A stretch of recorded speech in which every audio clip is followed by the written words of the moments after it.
Hello guys, welcome to iRise. So module test 6 reasoning పార్ట్లో. So రీజనింగ్లో అయితే third test మీకు తెలిసిందే. సో ఆల్రెడీ ఒక పార్ట్ అయిపోయిందండి మనకి. ఇదేంటి అంటే మనకి ఇప్పుడు వెన్ డయాగ్రామ్స్ నుంచి అడుగుతున్నాడు క్వశ్చన్స్. సో జాగ్రత్త వినండి వెన్ డయాగ్రామ్స్ నుంచి. సో ఎక్కువ మీ టైం వేస్ట్ చేయను, ఎగ్జామ్కి ఏ విధంగా అయితే అటెంప్ట్ చేయాలో అనే దాని గురించి డిస్కస్ చేస్తాను ఫటాఫట్. సో ఇక్కడ ఫస్ట్ ఆఫ్ ఆల్ ఏమంటుందంటే, so based on the information given the Venn diagram below, answer the related questions. అక్కడ ఉన్నటువంటి ఆ పటాన్ని చూసుకుంటూ కింద ఇచ్చిన ప్రశ్నలు చేయమంటుండు. సో ఇక్కడ ఏం రాసిందంటే A union B dash union A intersection A dash intersection C. అందులో where the A and B denote the complements of A and B respectively.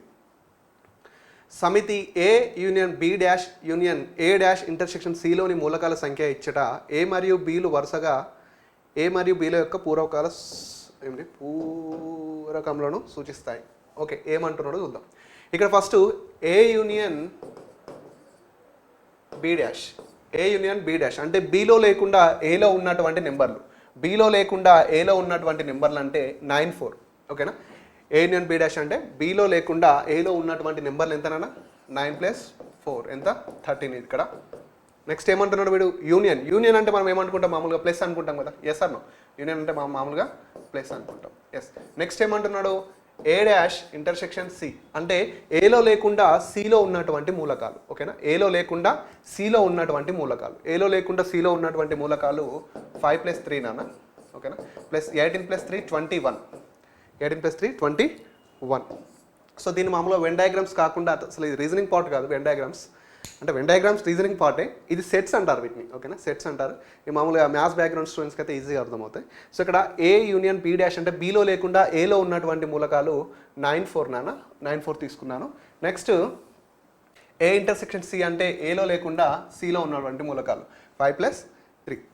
So 13 + 8 union అంటే ప్లస్ కాబట్టి 13 + 8 21 is the right answer. Next the number of elements in the set A intersection B union C. A intersection B union సిలో ఉన్న మూలకాలు. A intersection B union C అంటే A intersection B union C అంటే ఎలా రాసుకోవచ్చున్నారా మనం? A intersection B union next A intersection సిగా రాసుకోవచ్చు. ఓకేనా, సో చూస్తే ఒకసారి ఏ ఇంటర్సెక్షన్ బిలో ఉన్నటువంటి మూలకాలు, ఏ ఇంటర్సెక్షన్ బిలో ఉన్నటువంటి మూలకాలు. ఓకేనా, 2 + 2 ఏ ఇంటర్సెక్షన్ బిలో ఉన్న మూలకాలు ఏంటి? 2 + 2. ఓకేనా, 4. ఓకేనా, 4 ప్లస్ యూనియన్ అంటే ప్లస్ కాబట్టి A intersection C. A intersection C అంటే ఏ ఇంటర్సెక్షన్ సిలో అంటే ఏలో మరియు సిలో ఉన్నటువంటి మూలకాలు. ఏలో సిలో ఉన్నటువంటి మూలకాలు 4, 2 అంటే 4, 2 అంటే 6. సో 4 + 6, 6 + 4, 4 + 6 అంటే 10. 10 is the right answer. Intersection అంటే ఏ ఇంటర్సెక్షన్ బి అంటే ఏలో అండ్ బిలో ఉన్నటువంటి మూలకాలు. అంటే కేవలం ఏలో ఉన్నవి రావు, కేవలం బిలో ఉన్నవి రావు, ఆ రెండిట్లో ఉన్నటువంటివి వస్తాయి. ఏ ఇంటర్సెక్షన్ సి అంటే A intersection C A and సిలో ఉన్నటువంటి మూలకాలు. అంటే కేవలం ఏలో ఉన్నవి రావు, కేవలం సిలో ఉన్నవి రావు. ఈ రెండు మూలకాల యూనియన్ అంటే ఏంటి? మనకు ప్లస్ అని చేస్తాం. ఓకేనా, so answer is 10. Next, so read the following information, the answer related to question correctly. దిగువ ఇచ్చిన దత్తాంశం ఆధారంగా సంబంధిత ప్రశ్నలకు జవాబులు ఇవ్వండి. ఓకే, సో క్వశ్చన్ అంతా ఏంటి అంటే,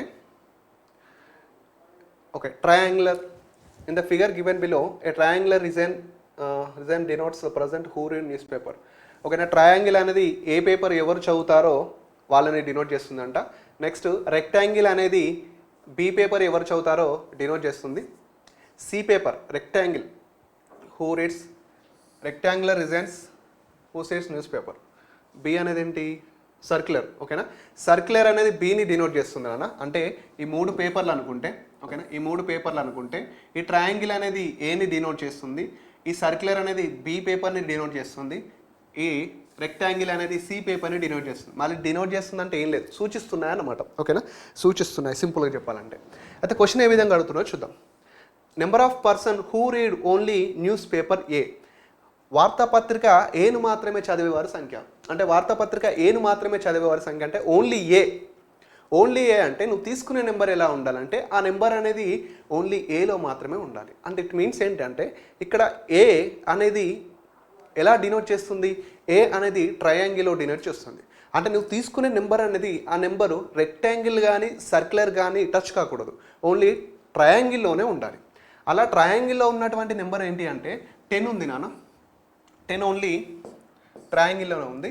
ఇక్కడ 20 ఓన్లీ ట్రయాంగిల్లోనే ఉంది. అంటే 10 ఉంది ట్రయాంగిల్లో, 20 ఉంది ట్రయాంగిల్లో. సో మిగతావి ఏవి లేవు. అంటే కేవలం ఏ, ఓన్లీ ఏ అంటే ఇట్ మీన్స్ మీరు గుర్తుపెట్టుకోండి, only A different, A different. Only A అంటే కేవలం ఏలో ఉన్నటువంటివి, ఏ అంటే మొత్తం ఏలో ఉన్నటువంటివి. అంటే ఇక్కడ ఇది ట్రయాంగిల్ ఉంది కదా, ఏ అంటే ఈ ట్రయాంగిల్లో ఉన్నటువంటి నెంబర్లన్నీ వస్తాయి, ఏ అంటే ఈ ట్రయాంగిల్లో ఉన్నటువంటి నెంబర్లన్నీ వస్తాయి. బట్ ఓన్లీ ఏ అంటే ట్రయాంగిల్లోనే మాత్రమే ఉన్న నెంబర్లు. ఇప్పుడు ఓన్లీ అంటే కేవలం వార్తాపత్రిక ఏను మాత్రమే చదివేవాడు అంటే ఓన్లీ ట్రయాంగిల్లో ఉన్నటువంటి నెంబర్సే. ఓన్లీ ట్రయాంగిల్లో ఉన్నటువంటి నెంబర్స్ అంటే 10, 20. 10, 20 అంటే ప్లస్ 30 కదా. So 30 will be the right answer for this question. Okay, next. So వార్తాపత్రిక ఏ మరియు బి రెండింటిని చదివే వారి సంఖ్య. ఏ మరియు బి, ఏ మరియు బిని రెండింటిని చదివే వారి సంఖ్య అంటే ఓకే చూద్దాం. ఏ మరియు బిని రెండింటిని చదివే వారి సంఖ్య. ఓకేనా, ఏ మరియు బిని రెండింటిని చదివే వారి సంఖ్య అంటే 15 ఏ మరియు బి చదువుతారు, 7 ఏ మరియు బి చదువుతారు. అంతేనా? అంటే ట్రయాంగిల్లో ఉండాలి, సర్కిల్లో ఉండాలి. ఎందుకంటే ట్రయాంగిల్ అంటే ఏ, సర్కిల్ అంటే బి. ఈ రెండిట్లలో చదివే వారి సంఖ్య అంటే మనం తీసుకునే నెంబర్ అనేది ఏ దాంట్లో ఉండాలి, బి దాంట్లో ఉండాలి. అలా ఏ దాంట్లో, బి దాంట్లో ఉన్నటువంటి నెంబర్ ఏంటంటే 15 ఉంది, 7 ఉంది. 15 + 7 అంటే మనం ఎంతనన్నా 22గా తీసుకుంటాం. 22 will be the right answer. Okay, next question 17th. The number of person who read only one of the news paper ABC. అంటే మనం తీసుకునేటటువంటి ఆ నెంబర్స్, ఆ మూలకాలు ఎలా ఉండాలంటే కేవలం ఏ చదివేవాళ్ళు, కేవలం బి చదివేవాళ్ళు, కేవలం సి చదివేవాళ్ళు. అంటే వాళ్ళు ఓన్లీ ఏ చదివితే ఏనే చదవాలి, బి చదివితే బీనే చదవాలి, సి చదివితే సీనే చదవాలి. దీన్ని మనం ఓన్లీ 1 అంటాం. ఓకేనా, ఓన్లీ 1. ఈ ఓన్లీ 1లో ఏ ఎంతమంది చదువుతున్నారు, ఓన్లీ బి ఎంతమంది చదువుతున్నారు, ఓన్లీ సి ఎంతమంది చదువుతున్నారో చూద్దాం. ఓన్లీ ఏ అంటే కేవలం ట్రయాంగిల్లోనే ఉండాలి. ఇక్కడ 10, 20. 10, 20 అంటే ఏ ఎంతన్నా, 10, 20 అంటే ఏ 30. బి ఎంత ఉన్నానన్నా, బి ఇక్కడ 20 ఉన్నారు, ఇక్కడ 40 ఉన్నారు. 20 ఉన్నారు, 40 ఉన్నారు, అంటే 60. Only B 60. నెక్స్ట్ చూస్తే ఓన్లీ ఓన్లీ సి రాసాం నాన్న. ఇప్పుడు మనం తీసుకుంది only C, sorry only C. Okay, ఇది 30, ఇది ఓన్లీ సి తీసుకున్నాం ఇందాక. 60 అనేది ఓన్లీ సి. 30, 60. ఇప్పుడు ఓన్లీ బి తీసుకుందాం. ఓన్లీ బి అంటే సర్క్యులర్ కదా, 25 and 20, 45. Okay, only B 45. So 60 + 30 90, 90 + 45 135. 135 will be the right answer for this question. ఇక్కడ చూడండి, బాగా గుర్తుపెట్టుకోండి. ఓన్లీ 1 గేమ్ అంటాడు, కేవలం ఒక గేమ్ ఆడేవారు అనొచ్చు. ఓన్లీ 1 సబ్జెక్ట్ అంటాడు, అంటే కేవలం ఒక సబ్జెక్ట్ చదివేవారు. ఓన్లీ 1 న్యూస్ పేపర్, కేవలం ఒక న్యూస్ పేపర్ చదివేవారు. ఓన్లీ 1 డ్రింక్ అంటాడు, ఓన్లీ 1 డ్రింక్ అంటే కేవలం ఖచ్చితంగా ఎగ్జాక్ట్లీ. ఓన్లీ అన్న ఎగ్జాక్ట్లీ అన్న సేమ్ మీనింగ్ వస్తాయండి. ఇంగ్లీష్ మీడియం వాళ్ళు ఖచ్చితంగా గుర్తుపెట్టుకోండి. ఓన్లీ అన్న ఎగ్జాక్ట్లీ అన్న కేవలం ఒకటే, ఒకటే. అంటే వాడు టీ తాగుతున్నాడు అంటే ఖచ్చితంగా టీయే తాగాలి, మళ్ళీ టీ కాఫీ తాగకూడదు. క్రికెట్ ఆడుతున్నాడంటే క్రికెట్ ఆడాలి, మరి క్రికెట్ ఫుట్బాల్ ఆడకూడదు. ఇంగ్లీష్ చదువుతున్నాడంటే ఇంగ్లీషే చదవాలి, మళ్ళీ ఇంగ్లీష్ తెలుగు చదవకూడదు.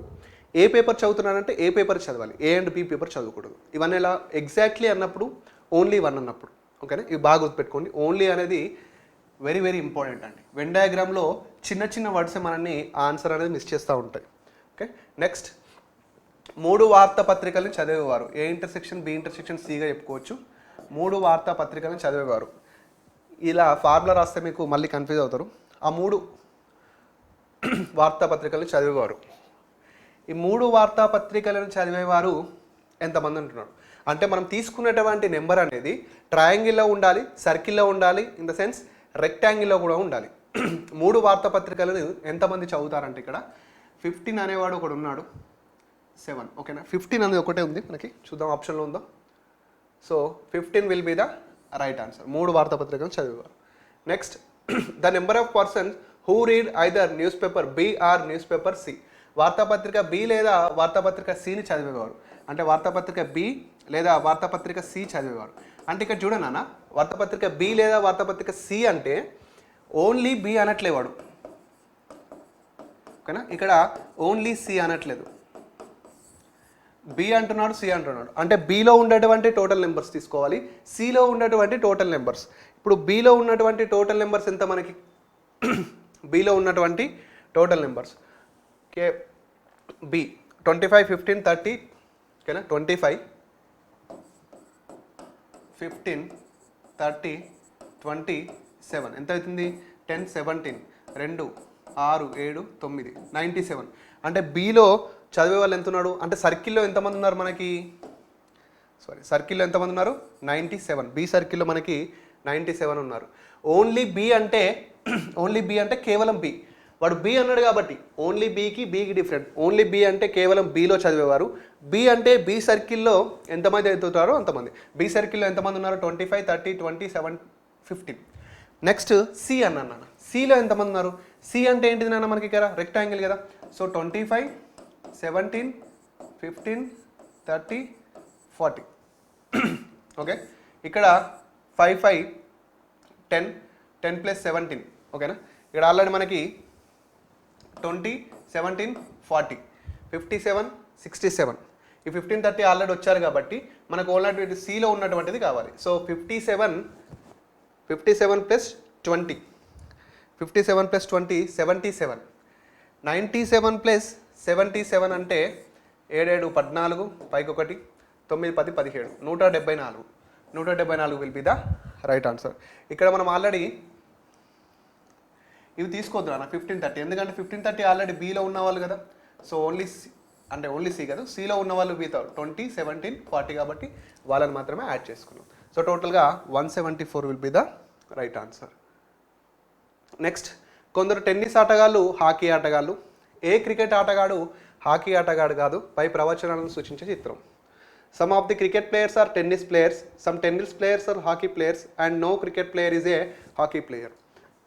ఓకే, ఇక్కడ చూస్తే మామూలుగా కొందరు క్రికెట్ ఆటగాళ్ళు టెన్నిస్ ఆటగాళ్ళంట. ఇది క్రికెట్ ఆటగాళ్ళు అనుకున్నాను. ఇందులో కొందరు ఏంటంటే టెన్నిస్ ఆటగాళ్ళు, అంటే టెన్నిస్ వాళ్ళు కొంతమంది ఉంటారు. నెక్స్ట్, కొందరు టెన్నిస్ ఆటగాళ్ళు హాకీ ఆటగాళ్ళు. ఇది టెన్నిస్ కదా, ఈ టెన్నిస్లో కొందరు ఎవరు ఉంటారంట? హాకీ ఆటగాళ్ళు ఉంటారంట. హాకీ. ఏ క్రికెట్ ఆటగాడు హాకీ ఆటగాడు కాదు? అంటే క్రికెట్ అనేది ఏ క్రికెట్ ఆటగాడు హాకీ ఆటగాడు కాదు. అంటే క్రికెట్ సర్కిల్ను హాకీ సర్కిల్ కలవద్దు. క్రికెట్ సర్కిల్ హాకీ సర్కిల్ కలుస్తున్నాయా? కలవట్లేదు. లైక్ సిలాయిజమ్స్ లాగా. So B is the right option for this question. ఓకేనా. క్రికెట్ హాకీ కలవట్లేదు. కొందరు క్రికెట్ ఆటగాళ్ళు టెన్నిస్ ఆటగాళ్ళు, కొందరు టెన్నిస్ ఆటగాళ్ళు హాకీ ఆటగాళ్ళు. ఓకేనా, right. Next, in the hostel there are 220 students. Out of them 105 read newspaper A, 90 read newspaper B, okay, 75 read newspaper C, 35 read both A and B, 20 read both A and C, 23 read both B and C, okay na, 9 read all the three newspapers. ఒక వసతి గృహంలో 220 మంది విద్యార్థులు ఉన్నారు. So information ఇచ్చాడు. ఏబీలను కలిపి 35 members, okay. ఏ మరియు సీలను కలిపి 20 మెంబర్స్, ఏ మరియు సి 11 + 9 20, బి మరియు సీలను రెండింటి కలిపి 23. సో ఇక్కడ ఆల్రెడీ ఈ డయాగ్రామ్ ఇచ్చేసాడు కాబట్టి no problem. So number of students who not read any news paper. Number of students who did not read any news paper అంటే ఏ వార్తాపత్రికను చదవనటువంటి విద్యార్థుల సంఖ్య. ఏ వార్తాపత్రికను చదవని విద్యార్థుల సంఖ్య అంటే ఇందులో ఉన్న నెంబర్స్ అన్నీ ఏంటి? ఏదో ఒక న్యూస్ పేపర్ కానీ, లేదా 2 న్యూస్ పేపర్లను కానీ, లేదా 3 న్యూస్ పేపర్లను కానీ చదివేవాళ్ళు కదా. అంటే మనకి ఇందులో ఉన్న వాళ్ళంతా ఏదో ఒకటి చదివే వాళ్ళే. వాడు అడిగేది ఏంటి? చదవని వాళ్ళు. ఓకేనా. మనకి ఇక్కడ టోటల్ ఎంత ఉందన్న? 220. టోటల్ ఎంత ఉంది? 220. టోటల్ 220. ఏదో ఒక న్యూస్ పేపర్ని చదివే వాళ్ళు అంటే వీళ్ళంతా చదివే వాళ్ళు కదా. వీళ్ళందరినీ యాడ్ చేస్తే 59, 26, 9, 41, 59, 26, 9, 41, 14, 11, 41. సో 9, 9, 18, 19, 25, 29, 30, 31. ఓకేనా 5 7 11 15 16 20 23. సో 231 వచ్చింది. 231 ఎందుకు వచ్చింది మళ్ళీ ఒకసారి యాడ్ చేద్దాం. సో 59 26 41 9 11 14 41 1 2 3 4 5 6 7 1 2 3 4 5 6 7. ఓకేనా మళ్ళీ చూస్తే 9 6 15 15 plus 1 16 16 plus 9 25 25 plus 1 26 26 plus 4 30 30 plus 1 31 3 7 8 9 13 15 20 201. So calculation mistake చేశాను. 201 అంటే వీళ్ళందరూ ఎవరు నాన్న చదివే వాళ్ళు, వీళ్ళంతా రీడర్స్, ఏదో ఒక న్యూస్ పేపర్ని చదివే వాళ్ళు. 201 మొత్తం విద్యార్థులు వీరు, ఏదో ఒక న్యూస్ పేపర్ని చదివే వాళ్ళు వీళ్ళు 201. సో 201 220లోకి వెళ్ళి 201 తీసేసి ఎంత 19 will be the right answer. So ఏదో ఒక వార్తాపత్రికని చదివే వాళ్ళు ఎంతమంది 201 మంది. నెక్స్ట్ కేవలం ఒక వార్తాపత్రికని చదివే విద్యార్థుల సంఖ్య. Number of students who read only one news paper. అంటే కేవలం ఒక వార్తాపత్రికనే చదివే వాళ్ళంటే ఓకేనా, కేవలం ఒక వార్తాపత్రికనే. ఇప్పుడు ఏ సర్కిల్ ఉంటే ఏ సర్కిల్లో 59 ఉంది, 26 ఉంది, 9 ఉంది, 11 ఉంది. ఓకే 59 26 9 11 ఉంది. కానీ ఈ 26 అంటే ఏ అండ్ బి, ఈ 9 అంటే ఏ బి సీలు కలిపి చదువుతున్నారు, ఈ 11 అంటే ఏ సీలు కలిపి చదువుతున్నారు. మనకి కేవలం ఒకదానిని అంటే ఏలో కేవలం ఒకటి అంటే ఎంత 59, బిలో కేవలం ఒకటి ఎంత 41, సిలో కేవలం ఒకటి ఎంత 41. సో ఏలో ఎంతమంది ఉన్నారా 59, ఏలో 59, బిలో 41, సిలో కూడా 41. ఏదో ఒక న్యూస్ పేపర్ని చదివే వాళ్ళ సంఖ్య ఓన్లీ ఇది. సో 59 41 41. సో క్యాలిక్యులేట్ చేస్తే 9 10 11 5 9 13 14. So 141 will be the right answer. ఇక్కడ మళ్ళీ చూడండి, కేవలం ఒక వార్తాపత్రిక ఓన్లీ వన్ న్యూస్ పేపర్ అన్నాను, ఓన్లీ వన్ న్యూస్ పేపర్. కేవలం ఒకటి అన్నప్పుడు కేవలం ఆ సపరేట్ దాన్ని ఆ బిట్ను కూడా తీసుకోవాలి. నెక్స్ట్ ఖచ్చితంగా 2 వార్తాపత్రికలను చదివే వారి సంఖ్య. Number of students who read exactly 2 news paper. ఇక్కడ చూడండి మళ్ళీ ఎగ్జాక్ట్లీ 2 న్యూస్ పేపర్స్ అంటే ఎగ్జాక్ట్లీ 2 ఎగ్జాక్ట్లీ న్యూస్ పేపర్స్ అంటే ఖచ్చితంగా వాళ్ళు 2 చదవాలి. 2 కన్నా ఎక్కువ చదివినా తప్పే, 2 కన్నా తక్కువ చదివినా మనం తీసుకోకూడదు. ఖచ్చితంగా రెండింటిని మాత్రమే చదివే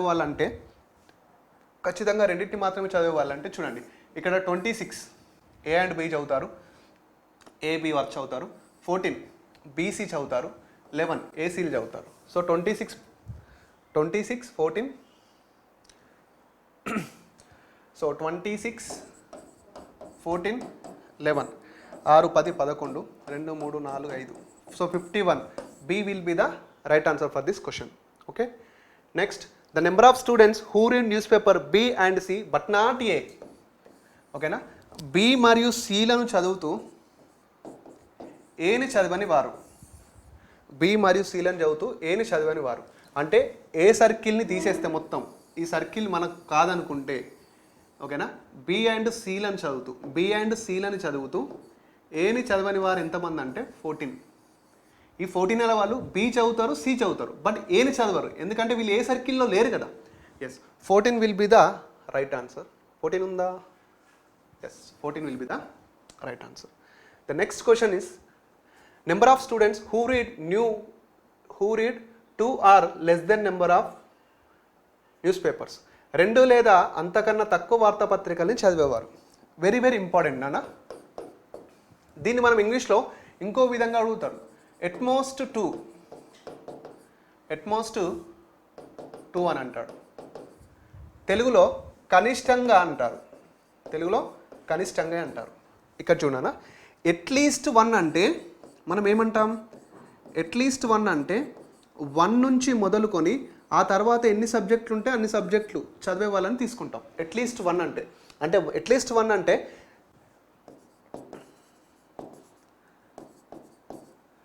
కనిష్టంగా సారీ ఎట్లీస్ట్ ఇక్కడ గరిష్టంగా అంట, ఎట్లీస్ట్ కనిష్టంగా అంటే ఎట్లీస్ట్ 1 అంటే ఒక సబ్జెక్ట్ని చదివేవారు ఒకరికంటే ఎక్కువ సబ్జెక్ట్ని చదివే వాళ్ళని మనం అట్లీస్ట్ కిందకి తీసుకొస్తాం.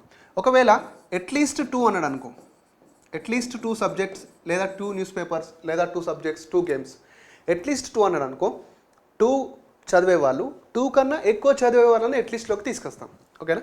ఇక్కడ ఎట్మోస్ట్ 1 అన్నాడు అనుకోండి, ఎట్మోస్ట్ 1 అంటే ఒకటి చదివేవారు ఒకటి కన్నా అంతకన్నా తక్కువ చదివేవారు, అంటే ఒకటి పాస్ అయిన వాళ్ళు ఏమీ పాస్ కాని వాళ్ళు, ఒక సబ్జెక్ట్ నేర్చుకునే వాళ్ళు ఏ సబ్జెక్ట్ నేర్చుకునే వాళ్ళు అలా తీసుకోవాలి. అంటే అట్లీస్ట్ అంటే equal 1 and greater than 1, at least 2 అంటే equal to greater than 2, utmost 1 అంటే equal 1 less than 1, equal 1 and less than 1, utmost 2 అంటే ఈక్వల్ టు లెస్ దెన్ 2. ఓకేనా? 2 లేదా అంతకన్నా తక్కువ వార్తాపత్రికలను చదివే విద్యార్థుల సంఖ్య అంటే సింపుల్గా చూసుకుంటే వీళ్ళంతా ఎవరు నాన్న? వీళ్ళంతా ఎవరు? చదివే వాళ్ళు. ఓకేనా? వీళ్ళంతా ఎంతమంది? 201 కదా. వీళ్ళంతా ఎంత? 201 చదివేవాళ్ళు. ఇక్కడ తీసుకున్నాం 201. ఇప్పుడు నీకు ఏం కావాలి దాంట్లో? ఇందులో ఏం కావాలి? 2 చదివే వాళ్ళు కావాలి, 2 కన్నా తక్కువ చదివే వాళ్ళు కావాలి. సింపుల్గా చెప్పాలంటే 2 చదివే వాళ్ళు కావాలి, 2 కన్నా తక్కువ చదివే వాళ్ళు కావాలి. మొత్తం చదివే వాళ్ళు 201. ఓకేనా? ఇందులో 2 లేదా అంతకన్నా తక్కువ చదివే వాళ్ళంటే ఇక్కడ 3 ఎంత? 3 చదివే వాళ్ళ 9 తీసేస్తే అయిపోద్ది కదా. 9 తీసేస్తే మనకి 2 9 192, 2 9 192. So 192 will be the right answer for this question. ఎందుకు సార్ 9ని తీసేసారంటే, నువ్వేం చేస్తావంటే ఎగ్జామ్లో నాన్న 2 లేదా అంతకంటే తక్కువ చదివే వాళ్ళంటే ఏం చేస్తావంటే ఇది తీసుకుంటావు, ఇది తీసుకుంటావు, ఇది తీసుకుంటావు, ఇది తీసుకుంటావు, ఇది తీసుకుంటావు, ఇది తీసుకుంటావు. ఒక 9ని తీసుకోవు. 9ని ఎందుకు తీసుకోవు? వీడు ఏబీసీలని చదువుతున్నాడు కదా. అంటే నువ్వు ఎగ్జామ్లో ఏం చేస్తావు అంటే మామూలుగా ఇప్పుడు 59 26 41 ఇవన్నీ వేసి కౌంట్ చేస్తావు. కొంచెం లాంగ్ ప్రాసెస్ అనిపిస్తుంది. నీకు కావాల్సింది ఏంటి అసలు యాక్చువల్గా? ఎంతమంది చదువుతున్నారు? మొత్తం 201 మంది చదువుతున్నారు. 201 మంది చదువుతున్నారు కదా. ఇందులో నీకు కావాల్సింది ఏంటి? 2 సబ్జెక్టులు చదివేవాళ్ళు, అంతకన్నా తక్కువ సబ్జెక్టులు చదివేవాళ్ళు. అంటే 2 సబ్జెక్టులు చదివే వాళ్ళని తీసుకోవాలి, ఒక సబ్జెక్ట్ చదివే వాళ్ళని తీసుకోవాలి. వీళ్ళిద్దరిని తీసుకొని వీళ్ళకెళ్ళి మేనేజ్ చేస్తే అయిపోతుంది. అంటే వీళ్ళిద్దరిని ప్లస్ చేసుకుంటే సరిపోతుంది. ఇదంతా చేసే బదులు 3 సబ్జెక్టులను చదివే వాళ్ళని తీసేస్తే అయిపోతుంది కదా. నేను ఒక సబ్జెక్ట్ చదివేవాడిని, ఒకడు 2 సబ్జెక్టులు చదివేవాడు, ఒకడు 3 సబ్జెక్టులు చదివేవాడు. ఓకేనా? ఇందులో 2 లేదా అంతకన్నా 3 సబ్జెక్టులను చదివే వాళ్ళంటే నా పక్క నుండి నన్ను కూడతావు పక్క, దాని బదులు 1 తీసేస్తే అయిపోతుంది. అందుకే ఆ 3వ సబ్జెక్టుని తీసేస్తే ఈ మిగిలిన వాళ్ళంతా 2 లేదా అంతకన్నా తక్కువ చదివే వాళ్ళు. కాబట్టి ఆ 9ని తీసేసాను అంతే. ఓకేనా? ఎగ్జామ్లో ఇలాంటి ట్రిక్స్ ఫాలో అవ్వాలన్నా. So 192 will be the right answer. 201 minus 9, 192. Next, each of the following questions has statement followed by 2 arguments, 1 and 2. Decide which of the arguments strong of the statement. Mark answers. సూచనలు 26 30. ఈ క్రింది ప్రతి ప్రశ్నలో ఒక ప్రవచనం, దాని వెంబడి 2 వాదనలు ఉన్నాయి. దత్త ప్రవచనం నుండి వీటిలో ఏ వాదన బలమైనదో నిర్ధారించాలి. సమాధానం ఈ క్రింది విధంగా ఇవ్వాలి. సో స్టేట్మెంట్స్ అండ్ ఆర్గ్యుమెంట్స్, ప్రకటనలు వాదనలు. ఇక్కడ చాలా జాగ్రత్తగా ఉండాలన్నా. ఇక్కడ మనం ఎలా ఉండాలంటే మన మైండ్ కాదు, స్టేట్మెంట్ చూడాలి, ఆర్గ్యుమెంట్ చూడాలి.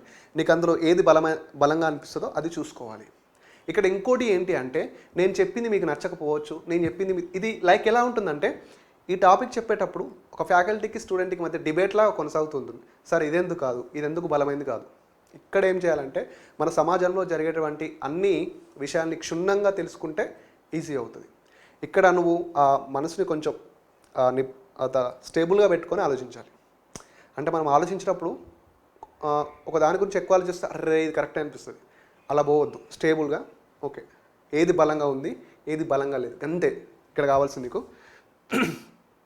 Should luxury hotels be ban in India? భారతదేశంలోని విలాసవంతమైన హోటల్ని నిషేధించాలా అంటుండు స్టేట్మెంట్. ఏమంటుండు? Yes, they are the places from where international terrorists operate their plans. అవును, అంతర్జాతీయ తీవ్రవాదులు అక్కడి నుంచే వారి కార్యకలాపాలను నిర్వహిస్తారు. No, no, tourist will have no places to stay. కాదు, ఐశ్వర్యవంతులైన విదేశీ పర్యాటకులకు ఉండడానికి స్థలం ఉండదు. ఇక్కడ విలాసవంతమైన హోటల్ నిషేధించాలంటే ఫస్ట్ ఏమంటున్నా అంటే అవును, అక్కడ టెర్రరిస్టులు అక్కడనే వండుకుంటూ మన దేశం మీద దాడులు చేస్తూ ఉంటారు, ప్లాన్స్ రచిస్తూ ఉంటారు అంటున్నాడు. ఇంకోటి ఏంటంటే లేదు, విదేశీయులు వచ్చినప్పుడు వాళ్ళకి లగ్జరీగా ఉండాలి కదా హోటల్స్, వాళ్ళు వేరే దగ్గర ఉండరు కదా, ఖచ్చితంగా ఉండాలి అంటున్నాడు. ఈ రెండిట్లో ఏది కరెక్ట్ అంటే సి ద ఫస్ట్ ఆర్గ్యుమెంట్. టెర్రరిస్టులు అనేవాళ్ళు రిచ్ హోటల్లో ఉండి మాత్రమే ప్లాన్ చేస్తారా? లేదుగా. మనం చాలా సినిమాలో చూస్తే టెర్రరిస్ట్ అనేవాళ్ళు ఎక్కడో చిన్న హౌస్లో ఒక సింగిల్ రూమ్లో ఉంటారు. ఎవరు గుర్తుపట్టనటువంటి ప్లేసెస్లో, రైట్, స్లమ్ ఏరియాస్లో అక్కడక్కడ ఉంటూ ఉంటారు. విలాసవంతమైన హోటల్లో ఉంటారని. ఎందుకంటే విలాసవంతమైన హోటల్లో ఉంటే వాడిని కంపల్సరీ ఐడి అడుగుతారు. వితౌట్ ఎనీ ప్రూఫ్తో వాడిని అక్కడ ఉంచారు కదా, దొరికిపోతారు ఖచ్చితంగా. అందుకే వాళ్ళు విలాసవంతమైన హోటల్లో కాకుండా ఎక్కడో మూలకు ఉంటారు. మన మామూలుగా దిల్షుఖ్నగర్ బాంబు పేలులు జరిగినప్పుడు అక్కడ చేసినటువంటి ఉగ్రవాదులు ఎక్కడున్నారు? హయత్నగర్లో ఉన్నారు. అబ్దుల్లాపూర్ మెట్లో ఉండేది. అబ్దుల్లాపూర్ మెట్ ఇప్పుడు అందరికీ తెలుసు, కానీ ఒకప్పుడు దాడి జరిగినప్పుడు ఎవరికి తెలియదు. అక్కడ ఉన్నటువంటి చెరువులో వాళ్ళు ఆ బాంబ్ బ్లాస్టర్స్ చూడడం వాళ్ళు ప్రాక్టీస్ చేసేవాళ్ళని తెలుసు మనకి. సో ఇలా అంటే టెర్రరిస్టులు అనేవాళ్ళు దాడులు చేయాలంటే విలాసవంతమైన హోటల్లే అవసరం లేదు. సో వాటిని నిషేధించాల్సిన అవసరం లేదు. ఇంకోటి సెకండ్ ఏంటి? ఎస్, ఐశ్వర్యవంతులైన విదేశీ పర్యాటకులకు ఉండటానికి స్థలం ఉండదు. ఇది మాత్రం ఎస్. ఎందుకంటే అదర్ కంట్రీస్ నుంచి టూరిస్టులు వచ్చినప్పుడు వాళ్ళు ఖచ్చితంగా లగ్జరీ హోటల్స్లోనే ఉంటారు. లైక్ మన హైదరాబాద్లో అయితే తాజ్ హోటల్ కానీ ఇలాంటి, not OYO rooms or other rooms.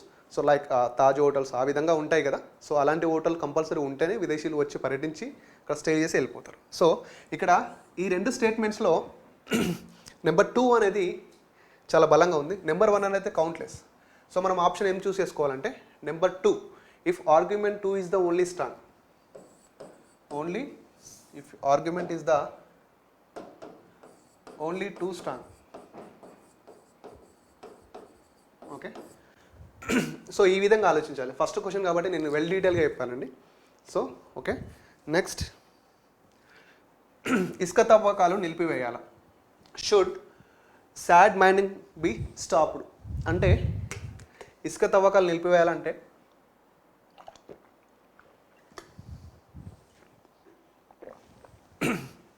Arguments అంటే వాదనలు ఏమంటున్నారంటే yes, to protect the environment it should be stopped.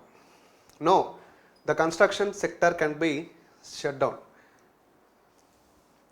So ఇసుక తవ్వకాలను నిలిపివేయాలంటే ఖచ్చితంగా దీనివల్ల పర్యావరణానికి మరీ అంత, అంటే ఇసుక తవ్వకాలను ఆపేస్తేనే పర్యావరణం బాగుంటుందన్న ఒక ఊహ అనేది రాంగ్, ఖచ్చితంగా రాంగ్. ఓకేనా. నెక్స్ట్, లేదు నిర్మాణ రంగాన్ని ఆపివేయలేం. లెస్, ఇప్పుడు నిర్మాణ రంగంలో ఒక ఇల్లు కానీ ఒక బిల్డింగ్ కానీ దేనన్నా నిర్మించాలంటే ఖచ్చితంగా ఇసుక అనేది అవసరం. ఒకవేళ జస్ట్ ఇమాజిన్ మొత్తం దేశంలో ఇసుక మొత్తం ఆపేస్తే ఒక చిన్న ఇటుక కూడా కట్టలేము మనం. ఎస్, ఇటుకను పేర్చగలం, ఇటుకను కట్టలేం. అంటే ఇటుకని పేర్చగలం కానీ ఇటుకను నిర్మించలేం. సో నిర్మించడానికి ఇసుక అనేది ఖచ్చితంగా అవసరం కాబట్టి here number 2, only 2 argument will be the answer. Next, due to fatal accidents, ఓకేనా, does the Hyderabad outer ring road should be closed. Hyderabad outer ring రోడ్ని ప్రాణాంతకర ప్రమాదాల కారణంగా మూసివేయబడాలా? ఎస్, అవును, ప్రజలు రక్షణ దృష్ట్యా మూసివేయాలి. కాదు, తగినటువంటి రక్షణాత్మక చర్యలను అమలుపరచాలి. ఎస్, అవుటర్ రింగ్ రోడ్లో యాక్సిడెంట్లు అవుతున్నాయట. ఏమంటున్నారంటే లేదు మూసేయాలి, బాగా యాక్సిడెంట్లు అవుతున్నాయి అంటున్నారు. ఇంకోరు ఏమంటున్నారు, లేదు తగినటువంటి రక్షణాత్మక చర్యలను అమలుపరచాలి. ఒక రోడ్డు మీద యాక్సిడెంట్ అయితే దాన్ని మూసేస్తామా? లేదు.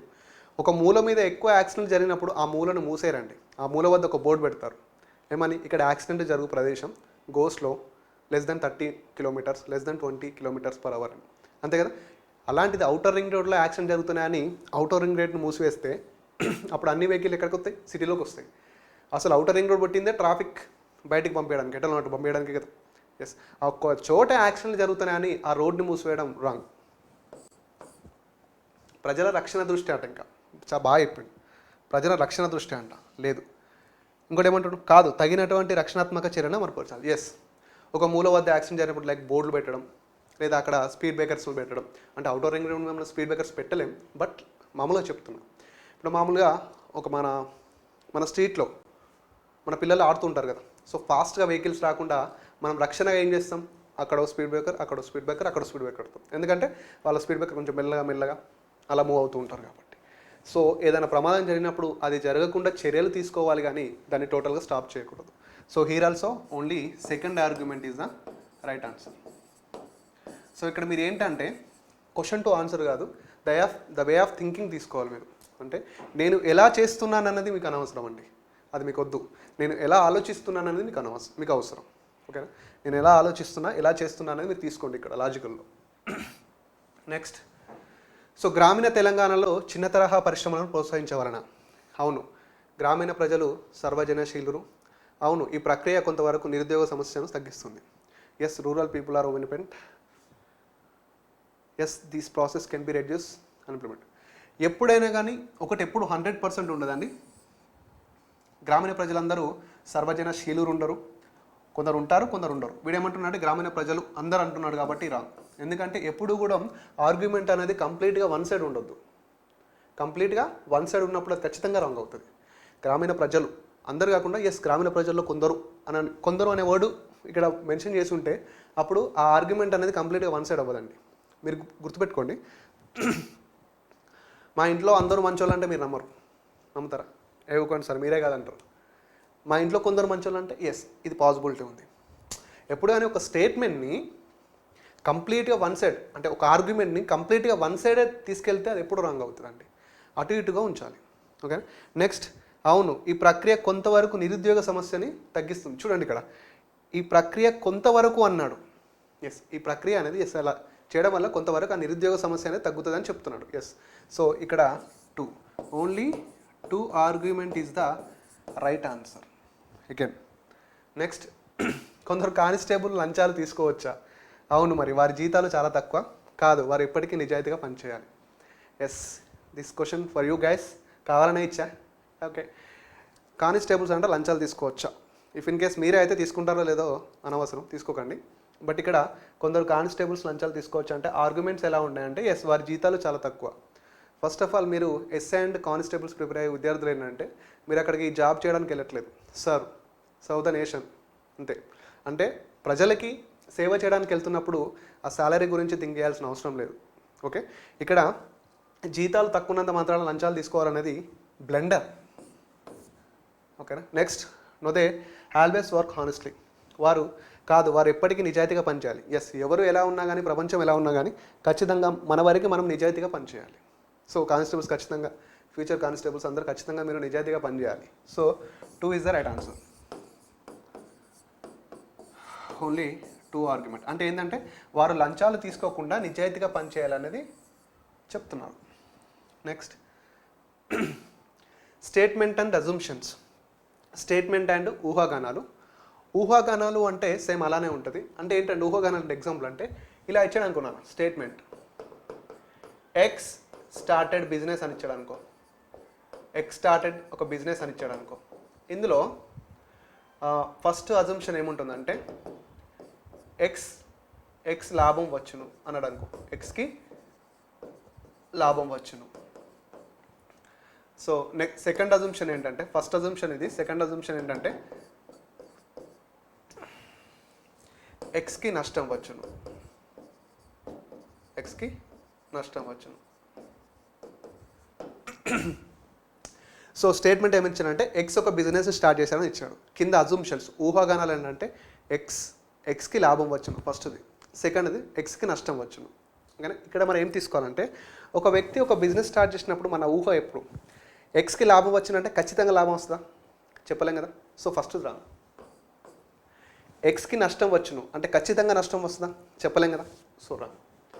కానీ ఖచ్చితంగా ఒక బిజినెస్ స్టార్ట్ చేసినప్పుడు మనకి ఏమొస్తుంది?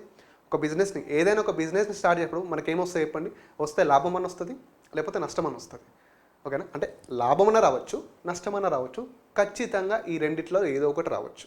ఓకేనా, ఖచ్చితంగా ఈ రెండిట్లలో ఏదో ఒకటి రావచ్చు. అంటే ఈ క్వశ్చన్కి మనం ఏం చేసుకుంటాం? Either 1 or 2 follow, either 1 or 2 follow. ఎందుకంటే ఒక బిజినెస్ స్టార్ట్ చేసినప్పుడు ఒక వ్యక్తికి అయితే లాభం, అయితే అంటే అయితే లాభం అన్న రావచ్చు లేదా నష్టమన్న రావచ్చు. లాభం వస్తుందని ఊహించినా రాంగే, నష్టం వస్తుందని ఊహించినా రాంగే. We never know. అంటే బిజినెస్ పెట్టగానే మనకు లాభం నష్టం వస్తుందని తెలియదు, బట్ ఆ రెండిట్లలో ఏదో ఒకటి వస్తుంది కాబట్టి ఖచ్చితంగా రైట్. సో అజంప్షన్స్ ఎగ్జాంపుల్ ఇది. ఓకేనా. ఇక్కడ ఏమంటున్నాను అంటే ప్రాథమిక స్థాయి నుండి కంప్యూటర్ విద్యని అందించాలి. So computer education should be provided from elementary level. ఈ స్థాయిలో కంప్యూటర్ విద్యను అభ్యసించడం సులభం. Learning computer education at this level easy. ఈ డిజిటల్ యుగంలో కంప్యూటర్ విద్య తప్పనిసరి. Computer education is mandatory. Yes, తప్పనిసరి in this digital age. So మామూలుగా మనం మాట్లాడుకుంటే సో స్కూల్లో ప్రాథమిక స్థాయిలో స్కూల్లో ఉన్నప్పుడే కంప్యూటర్ విద్యని అందించాలి. ఎస్, ఎందుకంటే ఆ ఏజ్లో మనం నేర్చుకోగలుగుతాం. మనం ఈత అనేది చిన్నగా ఉన్నప్పుడే నేర్చుకుంటాం. ఎందుకు? అప్పుడు ఈజీ అవుతుంది. మరి ఇంత 6 feet అయ్యి ఇలా అయినాక ఆ స్విమ్మింగ్ అనేది కష్టం అవుతుంది. ఎందుకంటే ఆ ఏజ్ ఎలా ఉంటుంది అంటే దేన్నైనా ఈజీగా నేర్చుకోగలుగుతాం. అందుకే ప్రాథమిక స్థాయిలో చిన్న చిన్న గవర్నమెంట్ స్కూళ్ళలో చూస్తే MS Wordలో డయాగ్రామ్స్ వేయడం ఇలాంటివి నేర్పిస్తూ ఉంటారు. సో ప్రాథమిక స్థాయిలో ఈ స్థాయిలో కంప్యూటర్ విద్యను అభ్యసించడం సులభం. ఎస్, మీరు గమనిస్తే ఎవరైనా ZPHS స్కూల్లో చదువుకుంటే నాలాగే స్కూల్లో చిన్నప్పుడు మనకి కంప్యూటర్ క్లాస్ అని ఒక సపరేట్ పీరియడ్ పెడుతుండే. అంటే మామూలుగా ల్యాబ్కి తీసుకెళ్ళి ఆ వర్డ్లో స్టార్స్ వేయడం, ఇల్లు కట్టడం ఇట్లాంటివి. అంటే ఎలాంటి మనకి ఇంట్రెస్ట్ ఉంటుంది అన్నట్టు, నేర్చుకోవాలనే తపన అనేది పెరుగుద్ది, నేర్చుకుంటాం. సో ఫస్ట్ది అజంప్షన్ అయితే correct. Okay, next computer education is mandatory in this digital age. Computer education is mandatory in this digital age. ఈ యుగంలో కంప్యూటర్ విద్య తప్పనిసరి అంటున్నాడు. మ్యాండేటరీ తప్పనిసరి అనేది ఖచ్చితంగా అన్నప్పుడు అజంప్షన్ అనేది రాంగ్ అవుతుందండి. ఎందుకంటే ఇప్పుడు ఉన్నటువంటి సిచ్యువేషన్లో కంప్యూటర్ విద్య లేకుండా బతకలేమా అంటే కంప్యూటర్ ఎడ్యుకేషనే కావాలా, ఖచ్చితంగా కంప్యూటర్ ఎడ్యుకేషనే కావాలా, అది లేకుండా బతకలేమా? మ్యాండేటరీ తప్పనిసరి అన్నప్పుడు ఖచ్చితంగా అజంప్షన్ రాంగ్ అవుతుంది. ఎందుకంటే వన్ సైడ్ చెప్తున్నాడు, అదే మ్యాండేటరీ అన్నట్టు చెప్తున్నాడు. So this one is wrong. Only learning computer education this level easy. So A అమ్మ, ఆప్షన్ ఏ. సార్ ఖచ్చితంగా మనకి కంప్యూటర్ విద్య కావాలి అని అనేవాళ్ళు ఒకసారి చూడండి. మనకి ఈ డిజిటల్ యుగంలో ఇప్పుడున్న యుగంలో కంప్యూటర్ విద్య లేకున్నా కానీ వీ కెన్ డూ ఏదైనా. అంటే ఇప్పుడు గవర్నమెంట్ జాబ్స్కి ప్రిపేర్ అయ్యే అందరికీ కంప్యూటర్ సర్టిఫికేట్స్ అందరికీ ఉంటాయా? ఉండవు కదా. కొందరు కావాలంటే ఆ PGDCA సర్టిఫికేట్ కావాలంటే కొంత అమౌంట్ వస్తే వాళ్ళు ఇస్తూనే ఉంటారు. మనం నేర్చుకోని అవసరం లేదు కదా. నేను ఆ విధంగా చెప్తున్నా. అండ్ ఇంకోటి అజంప్షన్ అనేది ఎప్పుడు కూడా ఖచ్చితంగా తప్పనిసరిగా ఇక అంతే, ఇక నువ్వు సావాలన్నట్టు చెప్పిండు అనుకోండి, అది ఖచ్చితంగా రాంగ్. ఓకేనా. బిజినెస్ స్టార్ట్ చేస్తే లాభం వస్తుంది అనేది ఎలాగో రాంగో ఇది కూడా అదే రాంగ్. నెక్స్ట్, పెట్టుబడుల గురించి ఏదైనా నిర్ణయం తీసుకునే ముందు నన్ను సంప్రదించండి. Please consult me before making any decision on the investment. Okay, ఒక వ్యక్తి అంటున్నానంట. So assumptions, you may take a wrong decision. మీరు పొరపాటు నిర్ణయం తీసుకునే అవకాశం ఉంది. It is important to take a right decision. సరైన నిర్ణయం తీసుకోవడానికి చాలా ముఖ్యం. ఓకేనా. ఒక వ్యక్తి ఒక స్టేట్మెంట్ ఈ విధంగా ఉందండి. మీరు ఏదైనా పెట్టుబడుల గురించి నిర్ణయం తీసుకోముందు నన్ను సంప్రదించండి. ఎందుకు సంప్రదించమంటాడు ఒక వ్యక్తి? అయితే మీరు ఏమనుకుంటారు, వాడు ఎందుకు సంప్రదించమంటాడు మిమ్మల్ని? ఖచ్చితంగా వాని ఊహ ఎలా ఉంటుందంటే మీరు ఖచ్చితంగా మిస్టేక్లు చేస్తారు, అంటే మీరు మిస్టేక్లు చేస్తారేమో అని ఒకటి. ఇంకొకటి ఏంటి, పెట్టుబడి పెట్టే ముందు చాలా జాగ్రత్తగా ఆలోచించాలి. ఈ రెండు కరెక్టే అండి. మీరు పొరపాటు చేసే అవకాశం ఉందని వాడు ఆలోచించి మీకు ఆ విధంగా చెప్పొచ్చు. లేదా సరైన నిర్ణయం తీసుకోవడం చాలా ముఖ్యం. అంటే పెట్టుబడులు ఏదైనా నిర్ణయం తీసుకుందు, పెట్టుబడుల గురించి ఏదైనా నిర్ణయం తీసుకునే ముందు నన్ను సంప్రదించండి అంటే మీరు పొరపాటు చేసే అవకాశం ఉందని చెప్తాడు. ఖచ్చితంగా మనం పొరపాటు చేసే అవకాశం ఉంది కాబట్టి వాడు అలా చెప్తున్నాడు.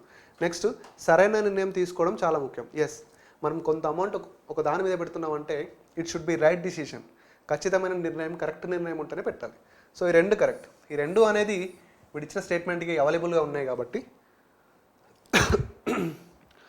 So if both assumption 1 and 2 implicate, so D is the right answer. 1 and 2. Next, you have any problems, bring them to me. మీకు ఏమైనా సమస్యలు ఉంటే నా దృష్టికి తీసుకురండి. Okay, I can solve any problems. నేను ఏ సమస్యనైనా పరిష్కరించగలనది. You can have some problems, మీకు కొన్ని సమస్యలు ఉండవచ్చును. ఓకేనా. దీన్ని మన వేలే చెప్పుకుందాం ఒకసారి. ఇప్పుడు నేనే ఉన్నా అండి, మీ దగ్గరకు వచ్చేయమన్నానంటే మీకు ఏమైనా డౌట్స్ ఉంటే నా దగ్గరికి రండి అన్న స్టేట్మెంట్. ఇట్ మీన్స్ ఏంటంటే నేను ఏ సమస్యనైనా పరిష్కరించగలను అంటే మీకు రీజనింగ్లో ఏమైనా డౌట్స్ ఉంటే నా దగ్గరికి రండి అంటే ఇట్ మీన్స్ అది ఏ టాపిక్ అయినా సరే నేను చెప్పగలను చెప్తున్నా. ఓకే, నెక్స్ట్ మీకు కొన్ని సమస్యలు ఉండవచ్చును అంటే మీకు కొన్ని డౌట్స్ ఉండొచ్చు అనేది నేను అంటున్నా. అయితే ఇక్కడ ఏంటంటే విషయం ఇది కొంచెం వీక్ అంటే అజంప్షన్. సెకండ్ది నేను ఏ సమస్య ఇప్పుడు వాడిచ్చిన స్టేట్మెంట్కి ఫస్ట్ చూడండి, నేను ఇప్పుడు క్లాస్లో అనౌన్స్ చేశాను మీకేమైనా డౌట్స్ ఉంటే రండి నా దగ్గరికి అండి అంటే మీకు కొన్ని డౌట్ అంటే నేను ఏ డౌట్నైనా క్లారిఫై చేస్తున్న నమ్మకం నాకు ఉన్నప్పుడు నేను ఆ విధంగా చెప్పాను. ఓకేనా, అలా అని మీకు డౌట్స్ ఉన్నాయా లేదా అని నాకెళ్ళి తెలియదు కదా, మీరు వచ్చినప్పుడే కదా తెలిసేది. సో ఇది కొంచెం వీక్ అజంప్షన్, ఇది ఖచ్చితంగా చెప్పలేం. So I can solve any problem అనేది వాడు ఇచ్చిన స్టేట్మెంట్కి రైట్ అజంప్షన్ అవుతుంది. సో ఇది ఏ ఆప్షన్లో ఉంది, ఏ ఆప్షన్లో ఉంది కాబట్టి రైట్. వీక్ అజంప్షన్ ఇది. Next, TSRTC planning to raise charges to fill its economic deficit. TRSTC ఆర్థిక లోటును పూడ్చుకోవడానికి ఛార్జీలు పెంచాలని సూచిస్తుంది. Assumptions. At present RTC charges are low. Without rise of charges this deficit can't be filled. ఛార్జీలు పెంచకుండా లోటును పూరించలేం. Yes. So TRSRTC ఆర్థిక లోటును పూడ్చడానికి ఛార్జీలు పెంచాలని యోచిస్తుంది. ఎస్, ఖచ్చితంగా. సో ప్రస్తుతం ఉన్న ఆర్టీసీ ఛార్జీలు చాలా తక్కువ ఉన్నాయి. స్టేట్మెంట్ ఏమన్నాడు, వాళ్ళ దగ్గర ఉన్న లోటును పూడ్చడానికి ఛార్జీలు పెంచుతున్నారు. అది వారి దగ్గర ఉన్న నష్టాన్ని పూడ్చడానికి ఛార్జీలు పెంచుతున్నారు కదా. వీడేమంటున్నాడు, ప్రస్తుతం ఆర్టీసీ ఛార్జీలు చాలా తక్కువ ఉన్నాయని ఛార్జెస్ పెంచుతున్నారా, వారి లోటుని పూడ్చడానికి ఛార్జెస్ పెంచుతున్నారా? వారి లోటును పూడ్చడానికి మాత్రమే ఛార్జీలు పెంచుతున్నాయి. వీడేమంటున్నాడు, ఛార్జీలు తక్కువ ఉన్నాయని పెంచుతున్నారు అంటున్నాడు. Assumption wrong. Next, without raise of charges this deficits can't be fill. Yes, RTC సంస్థ అనేది లాభాల బాట పట్టాలంటే ఖచ్చితంగా అది ఒప్పుకోకపోయినా కానీ ఆ ఛార్జెస్ అనేది పెంచాలి. ఎస్, మీరు రీసెంట్గా పేపర్లో చూసినట్టయితే ఇక్కడ సిద్దిపేట డిపోనో ఏదో డిపోలో లాభాల ఆఫ్టర్ లాంగ్ ఇయర్స్ ఆర్టీసీలో లాభాలు అనేవి రావడం జరిగింది. బికాస్ ఆఫ్ కంటిన్యూస్గా మనం 2-3 మంత్స్ నుంచి చూసుకుంటే రేట్స్ అనేవి ఇంక్రీజ్ అవ్వడం వల్ల తెలంగాణలో ఐ థింక్ సిద్దిపేటను మరేదో డిపో ఆర్టీసీ అంటే లాభాల పంట అనేది పండింది. ఎస్, బికాస్ ఆఫ్ ఛార్జెస్ పెంచడం వల్లనే. సార్ మీరు దీన్ని రైట్ చేస్తున్నారంటే ఎస్, మనకు ఒప్పుకోకపోయినా మన మనసు ఒప్పుకోకపోయినా పెంచడం అనేది ఇష్టం లేకపోయినా ఇక్కడ మాత్రం కంపల్సరీ ఇదే రైట్ అని చెప్పాలంతే. ఓకేనా, so only 2 is the right. So B is the right answer. RTC ఛార్జీలు పెంచేది ఆర్థిక లోటును పూడ్చుకోవడానికి. ఎస్, ఇక్కడ ఛార్జీలు తక్కువ ఉన్నాయని కాదు, అందుకే రాంగ్. ఆర్టీసీ లాభాల పంట వండాలంటే ఖచ్చితంగా ఛార్జెస్ని పెంచాలి. అది మనం చూస్తున్నాం ఇప్పుడు. సజ్జన సార్ వచ్చాక ఛార్జెస్ అనేవి పెరగడం జరిగింది, కొంచెం లోటు పూడ్చడం జరుగుతుంది, కొన్ని డిపోలో లాభాలు రావడం కూడా జరుగుతుంది. So second assumption is the right answer. Next, book or like friends all the time give valuable gifts. పుస్తకాలు మంచి స్నేహితులు, ప్రతి సమయంలో అవి మంచి బహుమతులను ఇవ్వగలవు. పుస్తకాలు స్నేహితుల వల్లే ఎల్లకాలం విలువైన బహుమతులు ఇస్తాయి. నువ్వు నీ మిత్రులను ఎంచుకోవాలి, పుస్తకాలు సంతృప్తిని ఇస్తాయి. పుస్తకాలు స్నేహితుల వల్లే ఎల్లకాలం విలువైన బహుమతులు ఇస్తాయి. ఇటు పుస్తకాల గురించి మాట్లాడుతున్నాడు, నువ్వు నీ మిత్రులను ఎంచుకోవాలనేది రాంగండి. వాడు ఏమంటున్నా అంటే బుక్స్ లైక్ ఏ ఫ్రెండ్, నీకు ఎప్పుడు మంచి మంచి గిఫ్ట్స్ ఇస్తూనే ఉంటాయి అన్నాడు. అంత మాత్రాన నువ్వు స్నేహితులను ఎంచుకోమని కాదు, పుస్తకాలను ఎంచుకుంటే నీకు స్నేహితుల వల్ల మంచి మంచి గిఫ్ట్స్ అనేవి రావడం జరుగుతుంది. అంటే ఇట్స్ నాలెడ్జ్. అలా అని నువ్వు పుస్తకాలను ఎంచుకోకుండా ఫ్రెండ్స్ని ఎంచుకోమని కాదు. సో ఇది రాంగ్. నెక్స్ట్, పుస్తకాలు సంతృప్తిని ఇస్తాయి. Books give satisfaction. ఎస్, ఖచ్చితంగా ఏ బుక్ అయినా సాటిస్ఫాక్షన్ ఇస్ మీన్స్ నాలెడ్జ్. మనం ఏ బుక్ చదివినా కానీ నాలెడ్జ్ అనేది వస్తుందండి. మీరు కానీ ఎప్పుడు కానీ గుర్తుపెట్టుకోండి, మనం ఏదైనా చదివేటప్పుడు ఫోన్లో చూస్తూ చదవద్దండి బుక్. ఓకేనా, మనం ఇంత డిజిటల్గా ఎదిగినాం కానీ, ఓకేనా, ఇంత డిజిటల్గా ఎంతైనా ఎదిగినాం కానీ బుక్ని పేపర్ని ఎవడు మార్చలేదండి. పేపర్ మీద రాసే ఇన్ఫర్మేషన్ పేపర్ని అనేది ఎక్కడికి తీసుకెళ్ళలేకపోయినాడు. Paper is the paper. అంటే మనం పేపర్లో చూసి చదివితేనే మన మైండ్కి ఎక్కుద్ది. చూడాలి పేపర్లో, మన బుక్లో నోట్స్ రాయాలి. ఎవరైతే ప్రాక్టీస్లో ఎక్కువ రాస్తాడో వాడు ఎగ్జామ్లో తక్కువ రాస్తాడు. అర్థమెటిక్ అండ్ రీజనింగ్ ఎవడైతే రూమ్లో కానీ మామూలుగా హాస్టల్ కానీ ఎవడైతే అంటే మనం ఫీల్ కాకండి, ఎవరైతే రూమ్లో కానీ హాస్టల్ కానీ ఎక్కువ రాస్తూ ప్రిపేర్ అవుతారో వాళ్ళు ఎగ్జామ్లో చాలా తక్కువ రాస్తూ ఆన్సర్ చేస్తారు, బాగా గుర్తుపెట్టుకోండి. సో అందుకే పుస్తకాలు సంతృప్తి ఇస్తాయి. So 2B will be the right answer. గుర్తుపెట్టుకున్నాను. ఫస్ట్ కరెంట్ అఫైర్స్ కానీ ఏదైనా కానీ పేపర్లో చూస్తూ, కరెంట్ అఫైర్స్ ఫోన్లో పీడిఎఫ్ వచ్చింది కదా, ఇందులో చూస్తూ రాస్తుంటే అది నీకు ఉండదు ఖచ్చితంగా. నువ్వు ఫోన్ చూడంగా రాయగానే ఒక మెసేజ్ వస్తుంది, తిన్నావా, ఉన్నావా, అవనుకో, అదొక డిస్టర్బెన్స్. ఇంకోటి డిజిటల్గా చూస్తూ రాస్తే అంత ఇంపాక్ట్ ఉండదని నా ఒపీనియన్. పేపర్ ఇస్తే ఒక 7 రూపీస్ పెట్టుకుని ఈనాడు పేపర్ తెచ్చుకో, కరెంట్ అఫైర్స్ రాసుకో బుక్లో. నువ్వు ఎక్కడైతే ఇక్కడ ఎంత ఎక్కువైతే రాస్తావో ఎగ్జామ్లో అంత తక్కువ రాయగలుగుతావు, చేయగలుగుతావు. ఓకేనా? 2 is the right answer for this question.